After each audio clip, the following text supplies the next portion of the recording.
sassy, a little bit crazy, a little bit classy. We got dreams and we got goals. We're just a couple of old sassholes. Hello. Hello. Hi. Hello. I was like, you're like 3 and a 2 and a 1. I'm like, okay, we're doing the Disney version today. Yeah. Hello, everybody. Hi, welcome to a Couple of Sassholes podcast. I'm Brooklyn Maple. And I am Heather Terry. And this is our power hour of true crime, fucked up shit by fucked up people for no fucking reason. There never is. Or is there? I know. Ooh. Burr, burr, burr. Yeah. There are people that are the killing kind. The killing kind? The killing kind. The kind that should be killed. Those fuckers. But that's not what we're talking about today. At least I don't think so. No. You told us about how a freaking group of civilians is what I wanted to say, but like villagers killed a bad guy. So that was a good one. He was the killing kind. Well, he sucked. He did suck. He did suck. Speaking of suck. Okay. Let's talk about dick. Whoa. So. Whoa. I know. I'm coming in hard and fast like a dick. So many things. Am I on a show? Like okay, go. Penises. Let me tell you. Let's go. I was talking to somebody. I can't. He requested to not be named, and I was like, "Cool." You're springing this on me. I know this story because you look so pleased. I'm okay, proud continue. of myself. Continue. Because I have a story to tell. All right. So, have you ever heard of docking? No. Okay. So I apparently heard. I can't even make eye contact. What? I heard that in high school locker rooms, Okay. that guys can be very. I think the word's homoerotic. Okay. So that I already feel weird because you said high school boys. So, okay. And Ugh. yes, and the individual, let's just imagine that a person, there's a screen, there's a person, it's all shadow, and their voice is being changed. Was like, you never, no high school guy ever told you this? And I was like, dude, what the fuck? When I was in high school, I'm pretty sure they were just trying to date me. And so, no, they were not going to tell me about their slapping other guys' penises in the locker room. What are you talking about? And I was like, and currently as an adult, I would do 2 years in jail if I talked to a high school boy about these things. Yeah. So, docking is. Okay.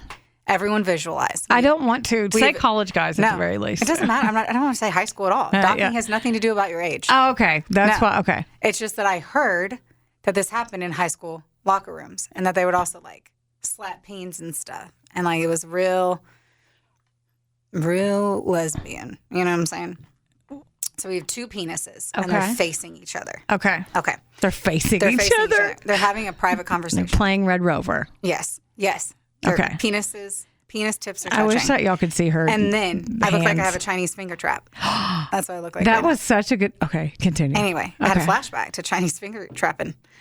Anywho, so then one penis would then take its penis skin, its flesh, and put it over the other penis, and they would be connected or docked. Like a finger trap.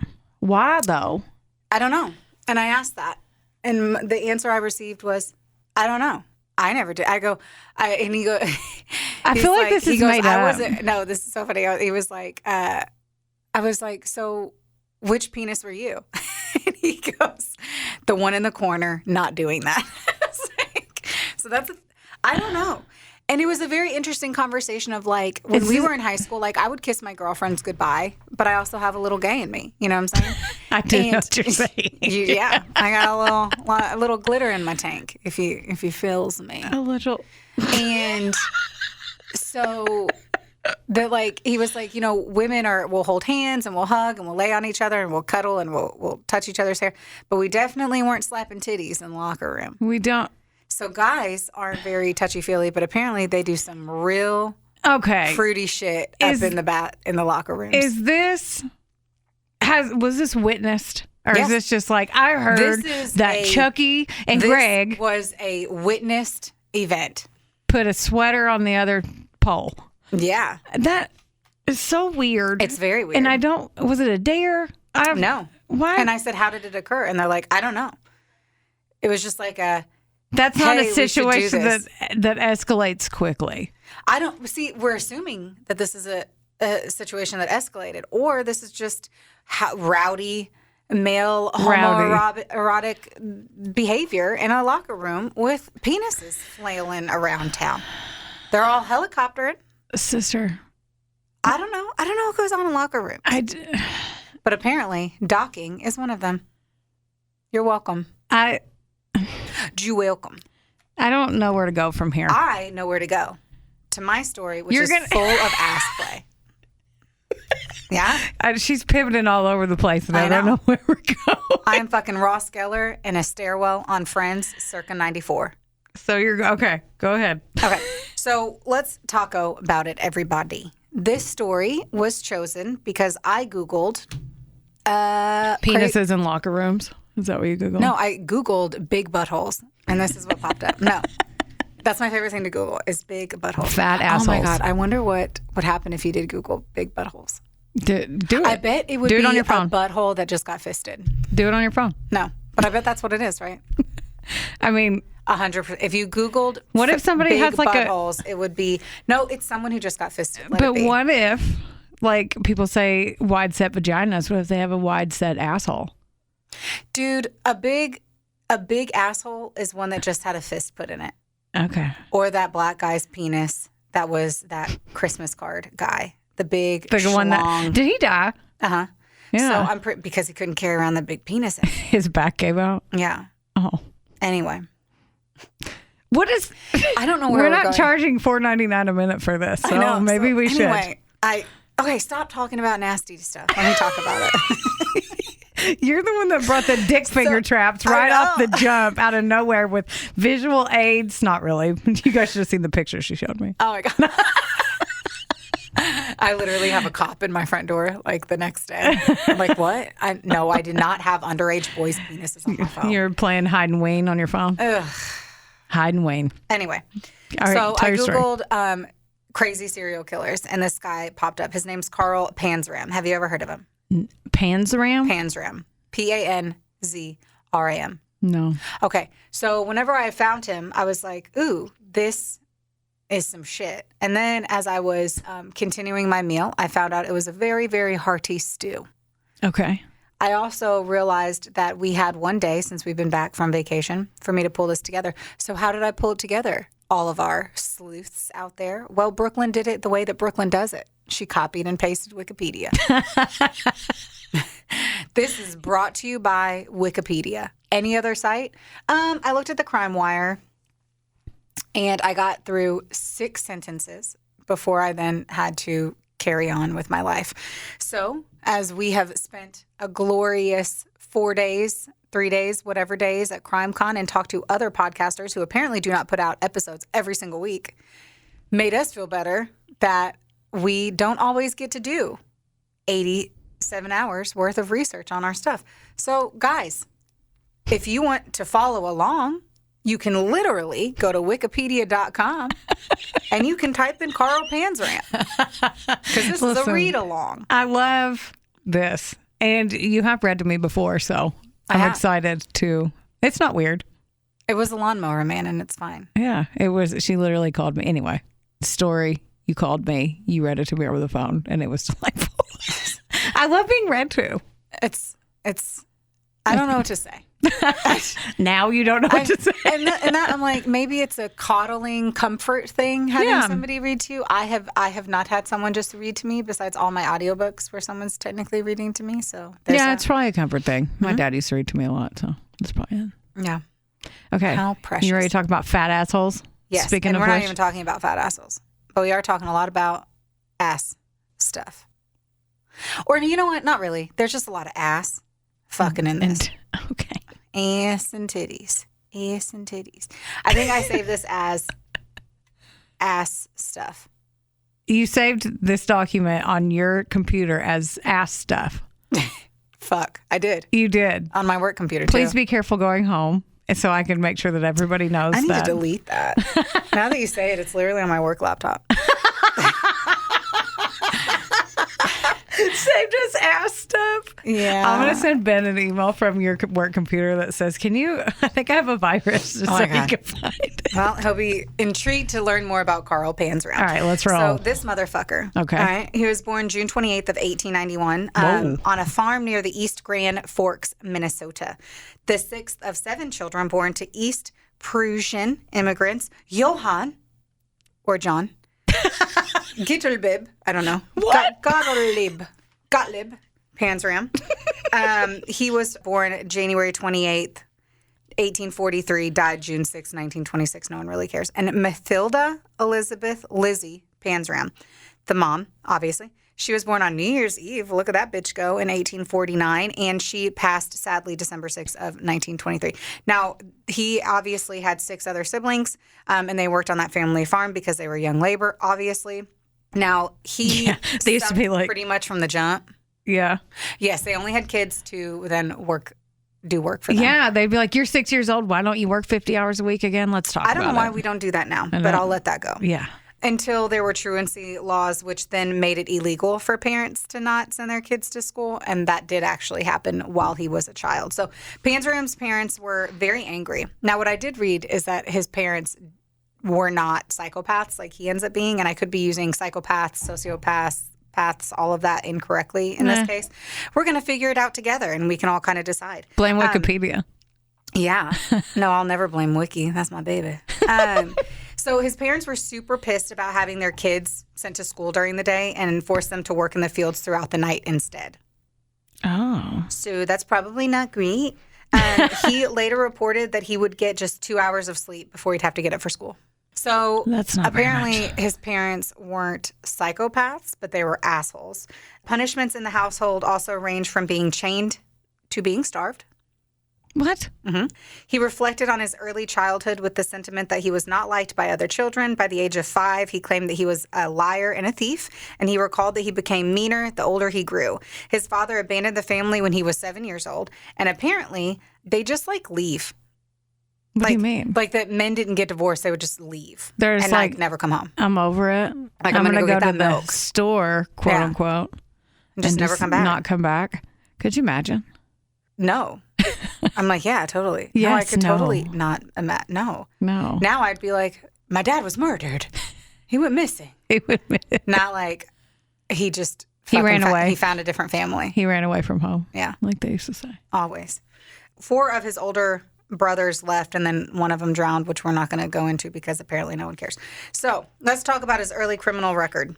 All right. His run-ins with the law started at 1899. Oh. When he was the ripe old age. You're about to say like 12. Of 8. 8? Mm-hmm. What do you do at 8? He was charged. Are you ready? With docking? You don't get charged for that. Okay. He was charged in juvenile court with being drunk and disorderly. Drunk? He's 8. I know. He was probably a chain smoker then, too. And he had a hard day at work and came home and had a bourbon? What do you mean he's 8? This is made up. I didn't write it. I don't know. So in 1903, when he was 11, he was arrested and jailed for being drunk for what? And incorrigible. And what? Incorrigible, which is the term that they would use whenever they were detaining youth. Not long after his second arrest, he stole a cake, apples, what? And a revolver. He's drunk? From a neighbor's home. That sounds like a party. I grabbed the cake. There's apples on the counter. Listen. And get that shotgun over there. Let's go. We're going to have ourselves a large time. You know that if I was incorrigible or whatever that word was, that's what I said. No, I'm kidding. That I would steal a fucking cake. I probably have. You probably have. I probably have. I've certainly stolen an apple or two. In October of 1903, his mother sent him to the Minnesota State Training School that is apparently a reform school. And he later wrote in his autobiography, because he wrote an autobiography, that he was repeatedly beaten, tortured, and raped by staff members in a workshop the children dubbed the paint shop due to leaving the room painted with bruises and blood. That's terrible. Yeah. Ugh. So things really suck. Yeah. He obviously hated the school so much that he was like, fuck it, I'm going to burn it down. Oh, he torched it? And he did that successfully without anyone finding out on July 7th of 1905. So he was like 13 years old, didn't like his school, because he was being beaten, raped, and tortured Yeah. and caught it on fire. I think I'd burn that bitch down too. Yeah. So then 3 years later in January, Panzram is paroled from the Red Wing Training School where he had been detained after stealing money from his mother's pocketbook. Because this guy has been arrested so many times, it's going to blow you away. All so right. he's like 13 and been arrested 4 times. That's not so bizarre. And detained. Like not just arrested and in the drunk tank and back out. Yeah. By his early teens, he exhibited alcoholism, had a lengthy criminal rap sheet, as we know. Mostly it was burglary and robbery offenses. At age 14, though, a couple weeks after his parole and 2 weeks after attempting to kill a Lutheran cleric with a revolver, he runs away from home to live on the streets. What? So Okay. he travels via train cars, because that's what everyone does, and later recalled having been gang raped by a group of homeless men on one of those occasions. Man. Mm-hmm. That he sounds not like a stellar human, but I don't wish any of that Everything that rapey happened- nonsense on anybody. Take the rape out, which is the worst to me as a young boy. I don't know what the worst is, but as a female, Yeah. rape is very hard to move through emotionally. I think this is just my opinion. I'm fucking no one in this world. I think it's harder for a male because they're now emasculated. There's a part of them that's taken away.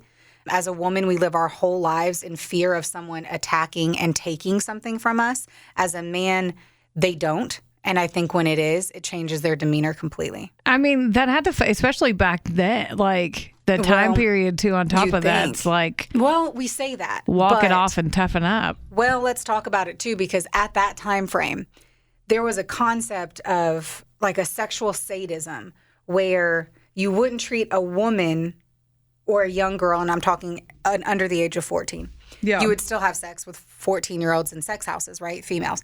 But you would do worse things to young boys. And so they would dress up in a feminine way, and they were paid for sex in a more demeaning, torturous fashion, if you will. Whoa. So I wouldn't treat a young 14-year-old girl that way, but I would treat a young 14-year-old boy that way. So there's... Yeah. You used to go to sex stores. I never thought about way. that. Well, I wonder why not. These are just things that I think about, apparently. But no, it's just a bizarre concept. Yeah. We had watched a show. I'm trying to remember what it was called. It's an older show, and damn, I'm gonna have to look it up and reference it. But it's Dakota Fanning was in it. I'm going to have to look it up. I'm looking it up. I'm telling everybody as I look it up so that now Jordan can't cut this out, and that's probably really annoying for him. I want to say it's like Alias. Aliens, signs. The Alienist.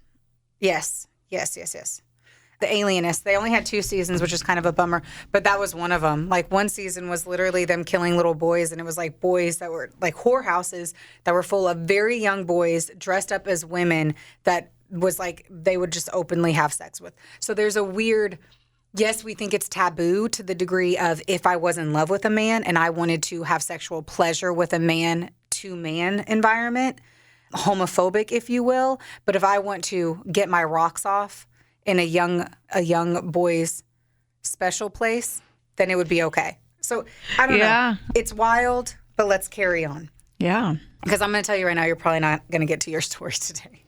I'm on page 2 of 17. So as we go into it, he's detained because he stole his mom's pocketbook. By his early teens, he was an alcoholic. It was mostly burglary and robbery. At age 14, he tries to kill somebody. He runs away from home, lives on the streets, travels by train cars, gets gang raped. That is what happens in the summer of 03. I don't really know, but 06, January 06. In the summer of 1906, he's arrested for burglary in Butte, Montana. So this is going to happen all over the place. And he's sentenced to 1 year imprisonment at Montana State Reform School in Miles City. He claimed that after a guard punished him, he assaulted and critically injured the man with a wooden board. Whoa. Yeah. As a punishment, he had to spend some time in solitary confinement. The following year, Panzram and a fellow inmate named James Benson escaped from Montana State Reform School and stole guns in Terry, Montana. And cake. Yeah. In the coming weeks, Panzram and Benson repeatedly broke into stores and buildings, and they really went after churches. I don't know why to that. And then they would catch everything on fire. Just causing ruckus. That's a lot of ruckus. They decided to separate in Fargo, North Dakota. Later not 2007, that'd be wild. You said that. I'm like, I think it was old.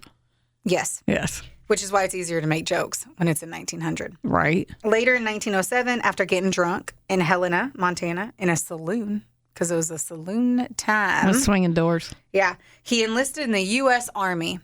Oh. And he was assigned to the 6th Infantry at Fort William Henry Harrison, refusing to take orders from officers. Let me just pause real quick. This motherfucker was arrested 1,800 times, and he gets to sign up for the U.S. Army. I mean, I have a problem with trying to kill people, burning things down. yeah, I'm sure it might. And this, I don't know shit about fuck, so it was probably a little bit more lax back then. They're like, cool. What do you mean? Come on. We need every able body because we're just going to get you killed in 5 minutes anyway. You have a pulse. Let's go.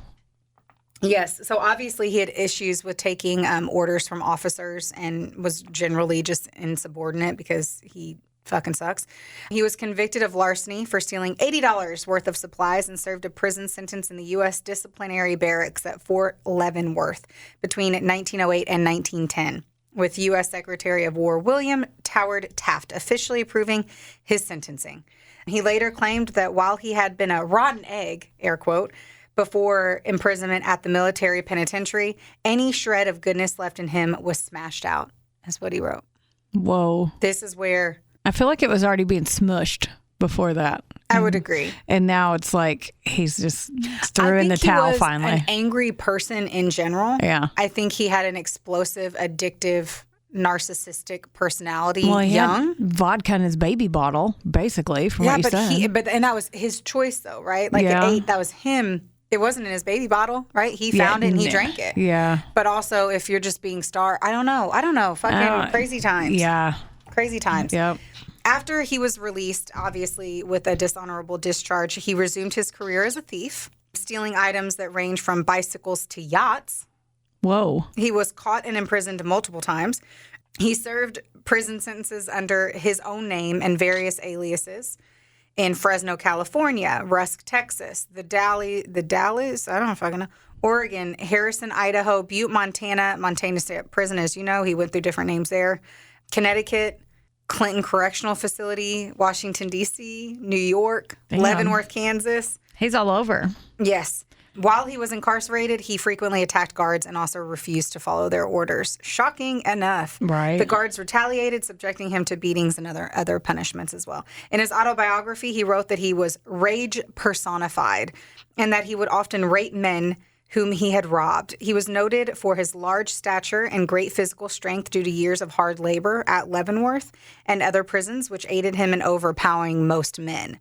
He also engaged in vandalism and arson because he loved he was probably a fire sign. And I was going to make it. The moon is in Aries tomorrow, so maybe he would have some feelings about that. Oh, my God. Yeah. I'm so glad you don't talk like that. Oh, it would be so great. By his own admission, one of the few times he did not engage in criminal activities was when he was employed as a strike breaker against union employees. On one occasion, he tried to sign aboard as a ship steward on an Army transport vessel, but was discharged when they reported him coming to work intoxicated. So essentially, the guy got onto a barge, acted like he was someone in the Army transport to work, and then showed up to his work drunk. Like, when you stop and hear this, it's like, what the absolute fuck? I know. Like, someone tell me. I want to show. Could you imagine coming to work drunk? I mean, I've only done it like 2 times. I just think about that and I'm like, not like I haven't done it in my past life. Yeah. Like still drunk from the night Still- before. yeah, Not like yeah. I'm like, meet me for brunch and then we ride at dawn. Right. We clock in at 8. Like, have you ever had I made the best coffee. It's a nice coffee, and there's just a little hint of that mama juice. Little Bailey's. Mom juice. Mm-hmm. So let's talk about how things actually get even worse, if you can imagine it. So he claims in his autobiography that after he escaped a chain gang sentence at Rusk, Texas, he went to fucking Mexico in the winter of 1910 to try to enlist in the Federales. He took a train to Del Rio, Texas, got off in a small town 50 to 100 miles east of El Paso. He later said that he claimed to have abducted, assaulted, and strangled a man about a mile from town and then stolen $35 from the victim. Damn. In the summer of 1911, he's going by the alias of Jefferson Davis, and he's arrested in Fresno, California for stealing a bicycle. He was sentenced to 6 months in county jail, but escaped after 30 days. So how do you pick your alias? He's like, I think in the 1900s, you just pick a name. yeah, but like what was, like what? My name is now. I go by Carla Thomas. Like, what do you? How You just Jefferson go to a different location and pick a random name. just grab a name out of a baby book, huh? Yeah, pretty much. All right, I'd pick something cooler than that. I don't know how to tell you. Panzram later claimed that after his escape while riding on a boxcar in California, he disarmed an armed man he either called a railway detective or a railway brakeman, whom he then forced to rape a homeless man at gunpoint Oh, before throwing them both off of the train. what the fuck did you just say to me? Yeah, he took a gun, made another guy rape another guy, and then threw them to their death. Did he? Oh, that's terrible. For one, did he have like a female? Was he Let's keep going. okay? So he admitted years later that once when he was hiding in Bordello, his wallet was stolen and he was infected with gonorrhea. Because somebody took his wallet. And then he became paranoid. That's literally the order of events. My wallet was stolen. I got the gonorrheas.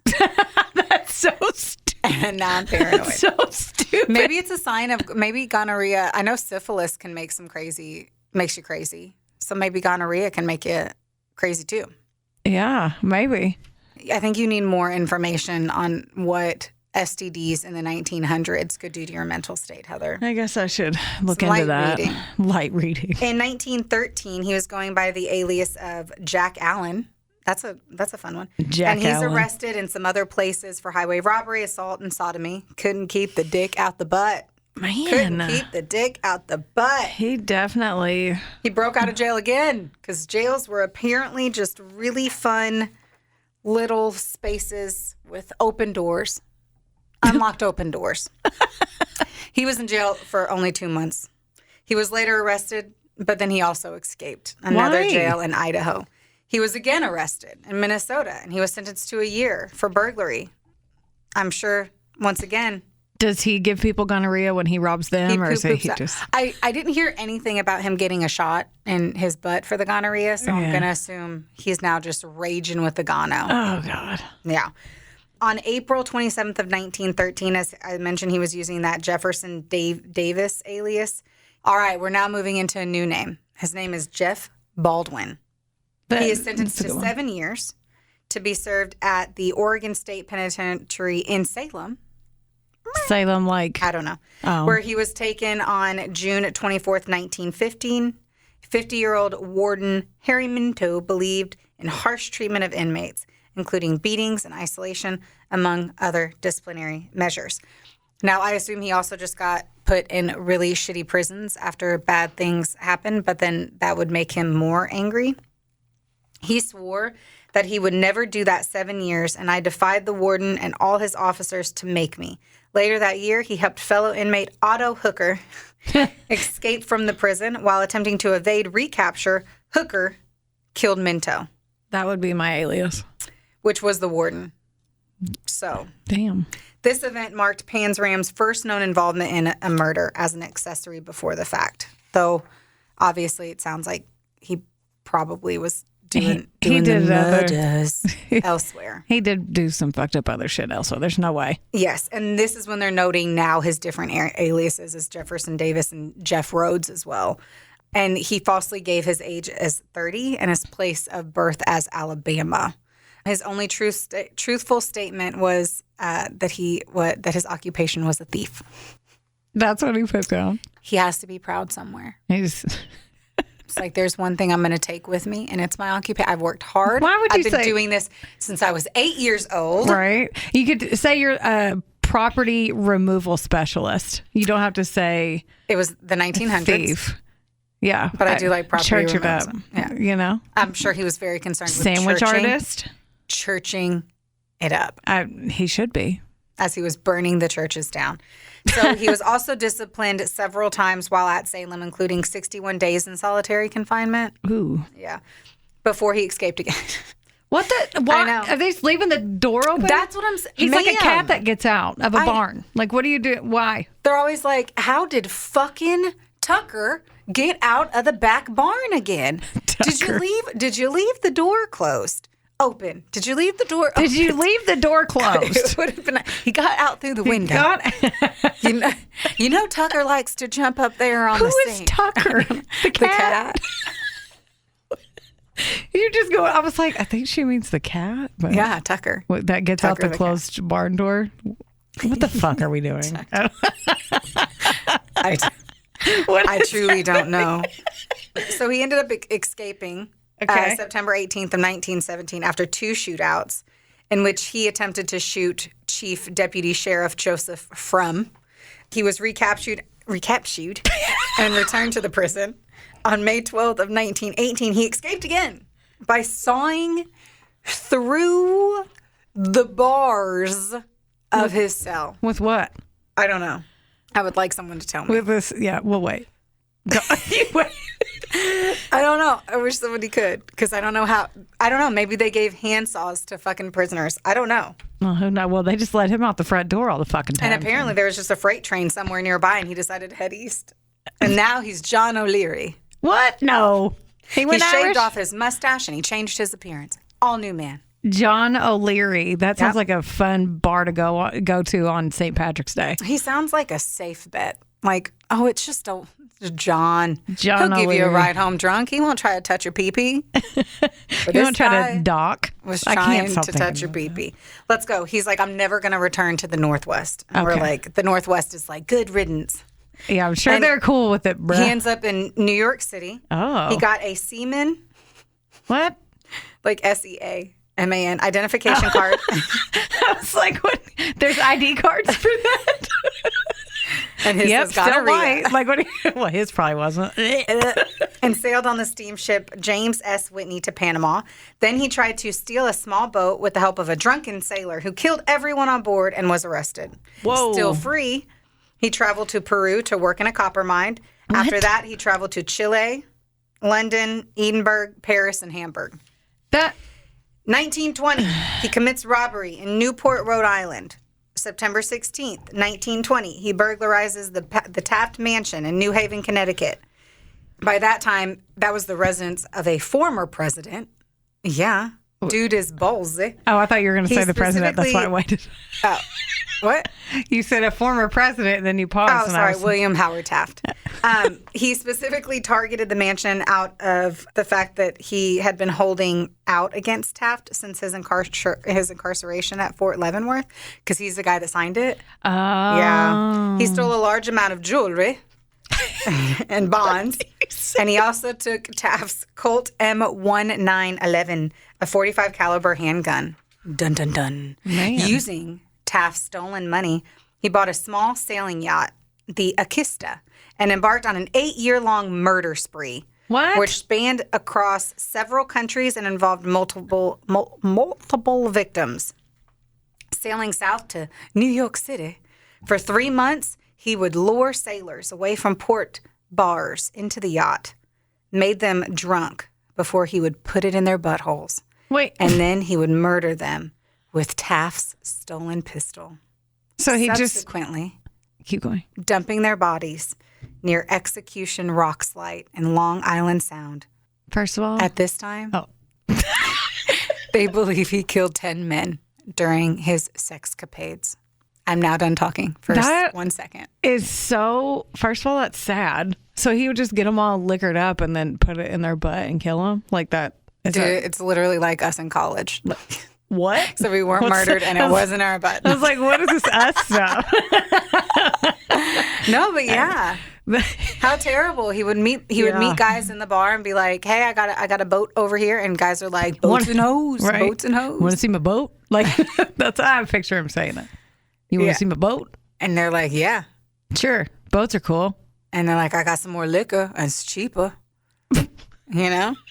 And then he goes, gets them drunk. There's a lot of voices in this. There's If anybody lots wants to happening. hire her for contract voiceover work, pay me 30%. Okay. Anyway, so the sailor murders ended only after the Akista ran aground and sank. Oh.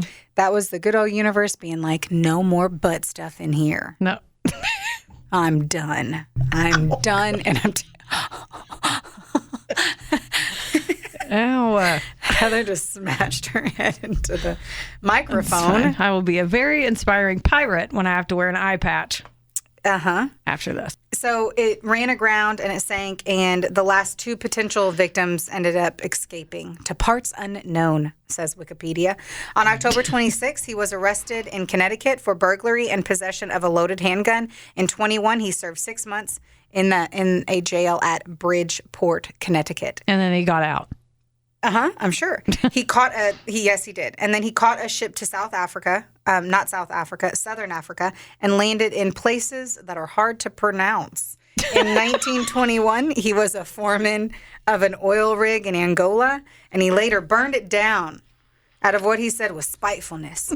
Shortly after, he decided to seek out a virgin girl.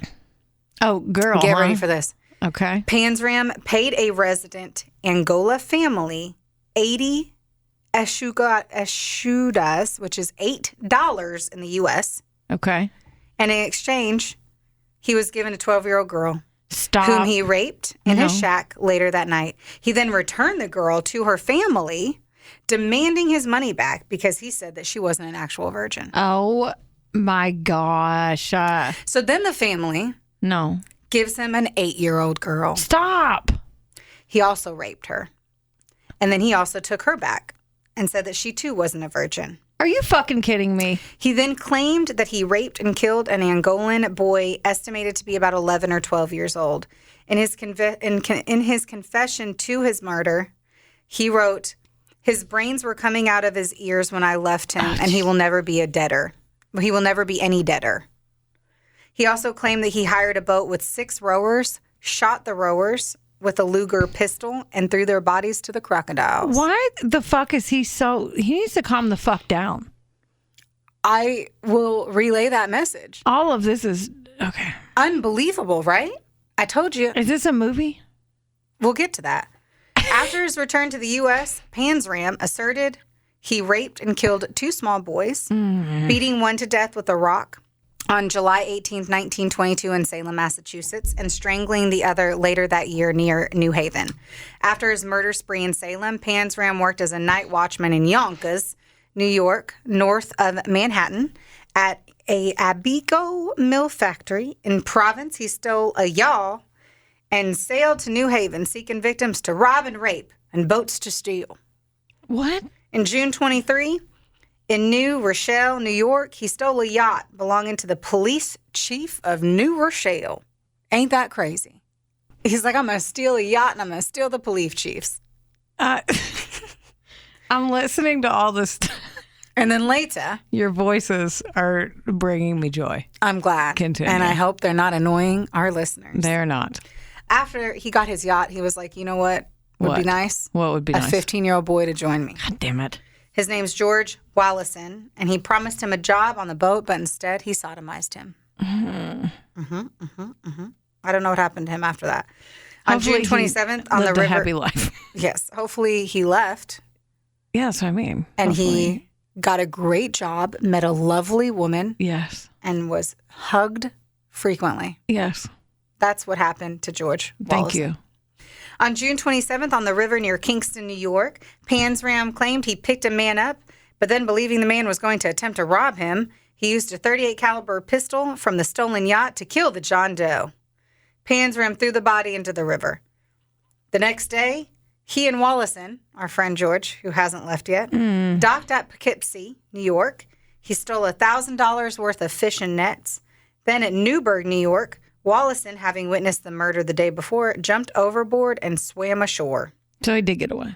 He reported to the police at Yonkers that he had been sexually assaulted by Panzram. An alert went out to Captain John O'Leary. On June 29th, John O'Leary was arrested in Newark, New York. That's literally spelled N-Y-A-C-K. Please tell me how anyone else would say that. Yeah. Newark, New York. Yeah. On July 9th, I didn't know you were going to use this as your voiceover audition. This is delightful. It's from Santa Maybe. I want him to know all of my great voices. Oh, yeah. Santa Maybe, everyone, another podcaster out there. Give him a listen. Yes, Jason. That's his name. Indeed. And he wears very fun suits and hats. Yes. He's a very nice guy. On July 9th, Panzram tried to escape from jail. He later conned his lawyer by giving him ownership of a stolen boat in return for bail money. So, of course, Panzram skipped the bail, and the boat was confiscated by the government agents. On the 26th, O'Leary, once more Panzram, was arrested in Larchmont, New York after breaking into a train depot. 3 days later, on August 29th, he was cleared as a suspect in the stabbing death of Dorothy Kaufman of Greenburgh, New York, which was committed a month prior. He was sentenced to 5 years imprisonment for the sexy stuff. While in county jail, he confessed to the alias of Jeff Baldwin and that he was wanted in Oregon for the murder of a policeman, Minto. After first being imprisoned in Sing Sing Prison in October, Panzram was imprisoned at Clinton Prison in Dannemora, New York, as inmate number 7182. So he had zero chill. He literally didn't fucking be like, you know what? I'm just going to listen to the radio. Was that a thing? I don't even think it was a thing. I'm just going to go watch a picture show and take a fucking day off. Like, it didn't sound like he did that. So I think what we have to keep in mind is that this guy was breaking out of prison everywhere. Mm-hmm. So every single time that he would break out of prison, he had to relocate, change his identity, rob someone or something to get more money so that he could eat food because he liked ass. There was no chill because the second he was like, well, I'm going to rob you. And if it's like somebody's face that he kind of like, he was like, well, now I have to do other stuff. He just do butt stuff. Yeah. But the ass stuff. Literally he didn't just take a day off. No. Be like, I heard the Charlie Chaplin movie was great. Well, just least take at a one fucking point, day off. I hear you. He's a workaholic. If I ever heard of one. He's a workaholic. He tried to escape, but he tried to break out of jail again. But this time he hurt his spine and he also broke his ankles.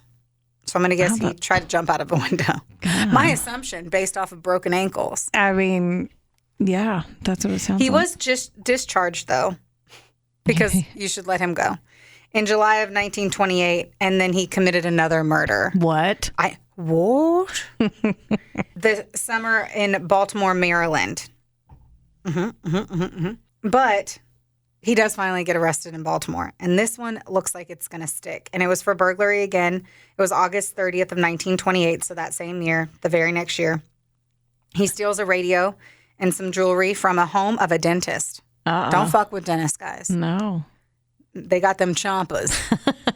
3 men, and this was on August 20th, 3 men were also arrested as accomplices, and most of the jewelry was actually recovered. Panzram gave his correct name, although he lied by claiming he was 41 and that he was from Nevada. Whatever. He kind of sucks that he gets fucking caught all the time. Like, he may break out, but, like, you kind of suck because he gets caught, like, a lot. Yeah, because he's doing a lot. I know he's doing stuff. a lot of shit, but like, how are you going to get caught? You know what I mean? Normally they'd be like, and then he got away. You literally said that he worked too much. I know. And now you're saying he got caught too much. He does. He's doing too much shit. Because he sucks. I know. He does suck, and I'm mad, but he gets caught every single time. There's not one time you're like, and then he got away with it. And then he went somewhere else and did something. I literally have said that 800 times. I know. That's what I mean. He keeps getting caught. You're giving me mixed signals, like those boys in the locker room docking. I'm angry. Are you gay or are you not? I am. Do you like penis or do you not? I'm very confused, and you're confusing me too. I am angry because he keeps getting caught. I know he's going to do bad shit. You're not mad that he's going to do... Okay, then be happy that he keeps getting caught. Let's go in here. Okay. He lies about his age and where he's from because those are the things you lie about. During his interrogation, he confessed to killing 3 young boys earlier that month. Oh. 1 in Salem, 1 in Connecticut, and a 14-year-old newsboy in Philadelphia. This is where we understand the depth of everything. Because, yes, there was so much that I just told you, and that's why I didn't try to fucking write this like I'm a fucking high-paid journalist. No way you could have. He confesses to killing a boy at Pier 28 on League Island near Philadelphia in August of 28. That was confirmed. Boston police were unable to corroborate his other confession, the murder of a boy in Charleston, Massachusetts. He later wrote that he had contemplated mass murders and other acts of mayhem, such as poisoning a city's water supply with arsenic or scuttling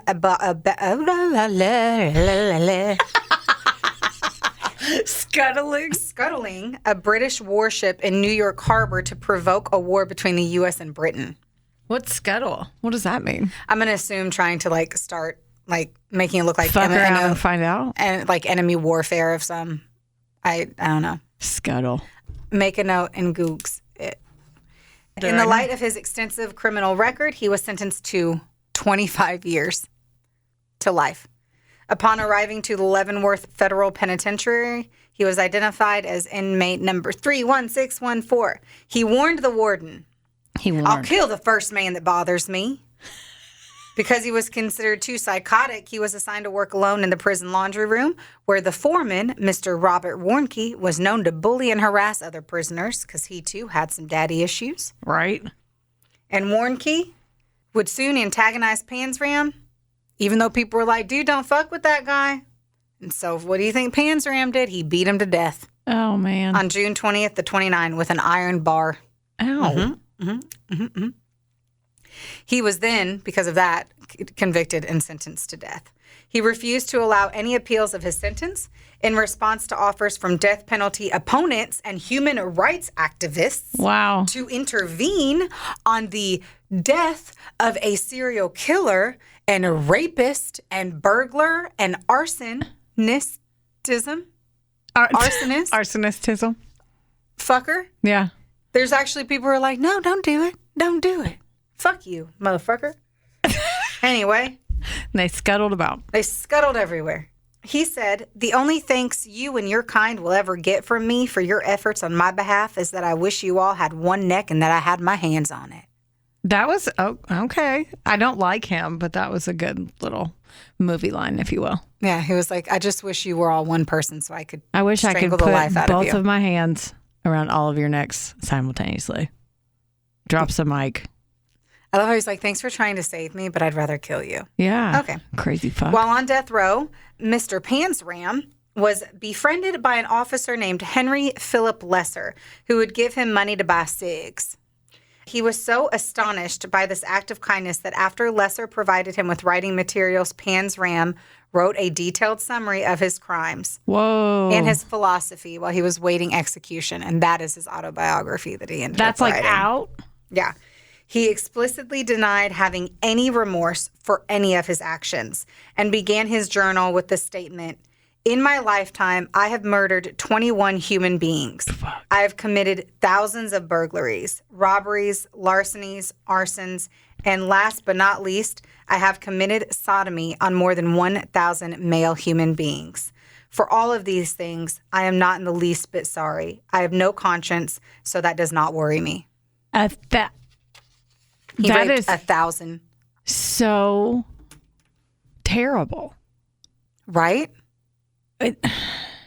This is awful. Isn't that crazy? Yeah.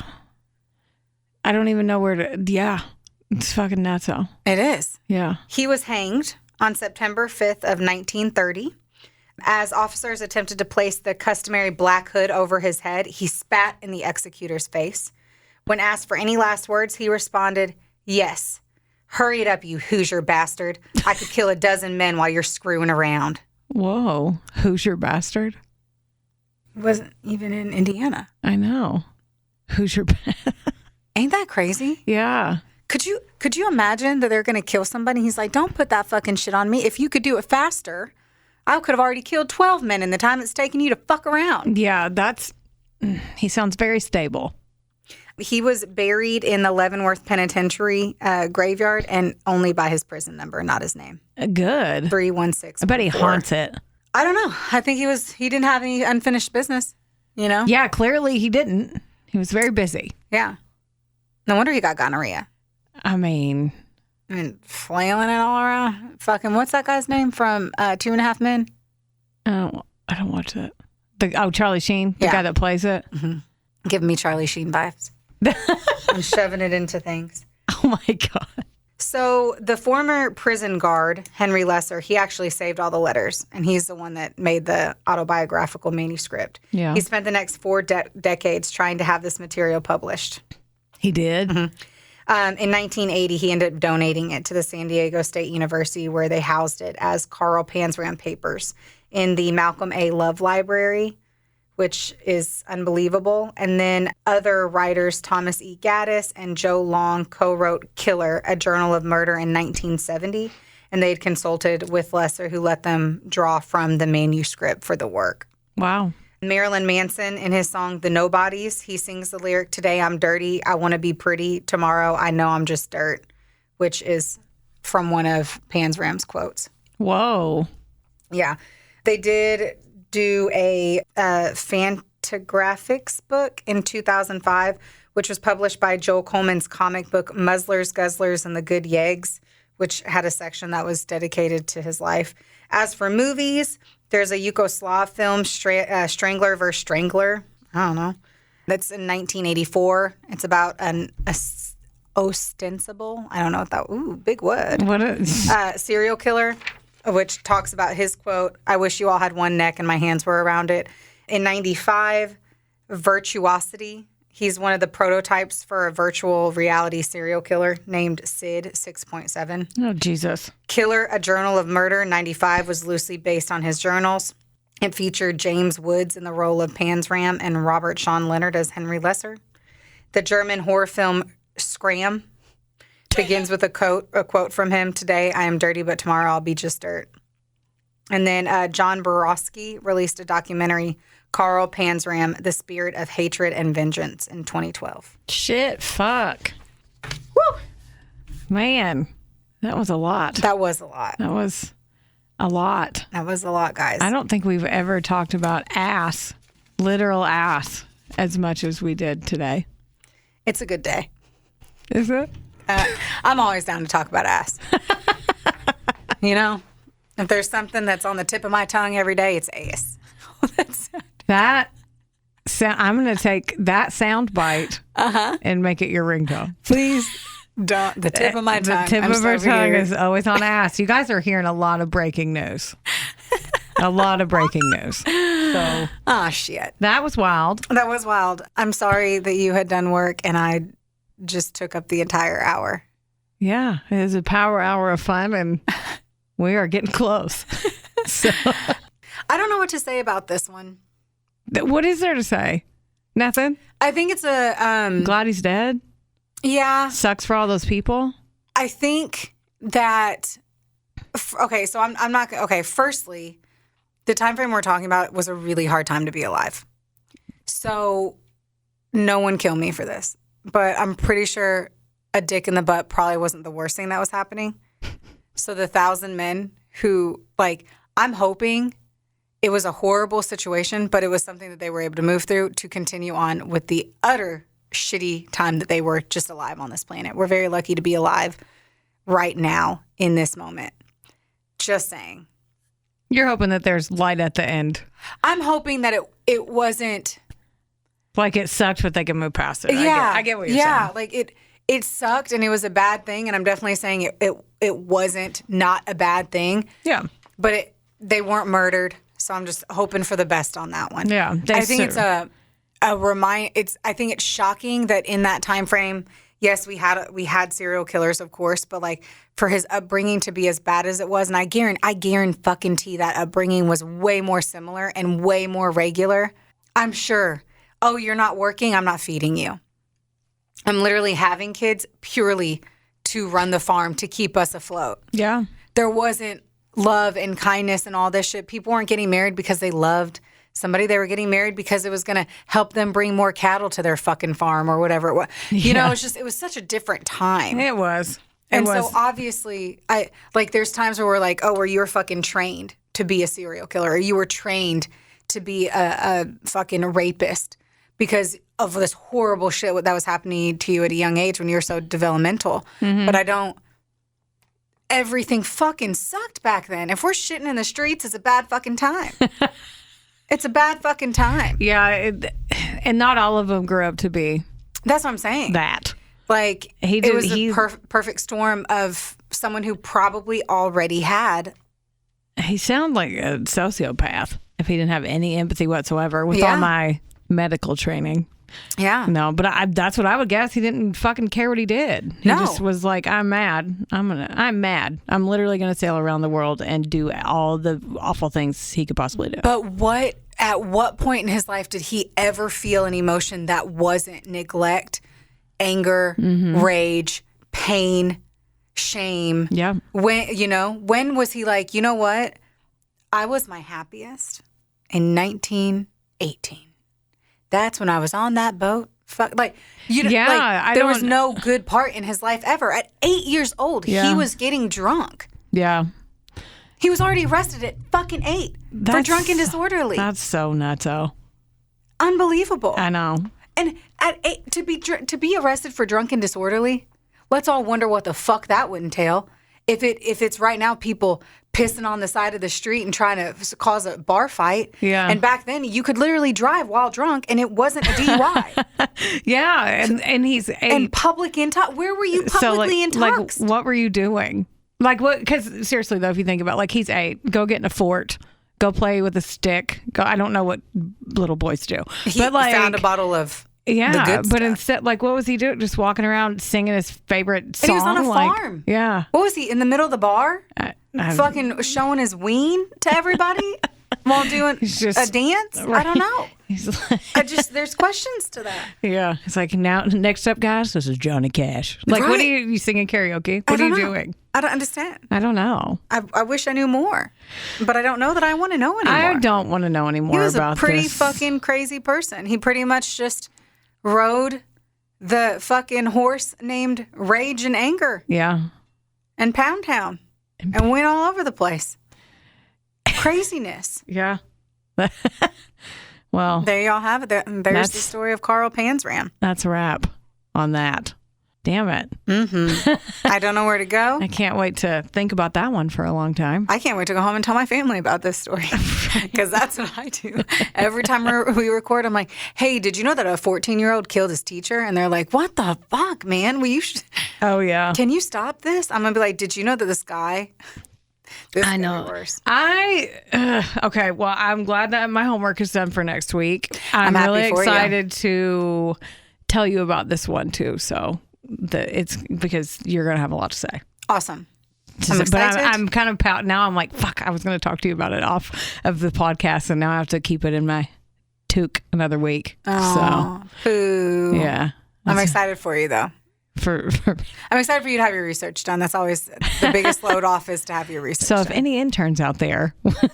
Yeah, if an intern would like to know more about research, hit us up. Like to do research for a podcast. For the low, low price of. Have our friendship and love and affection.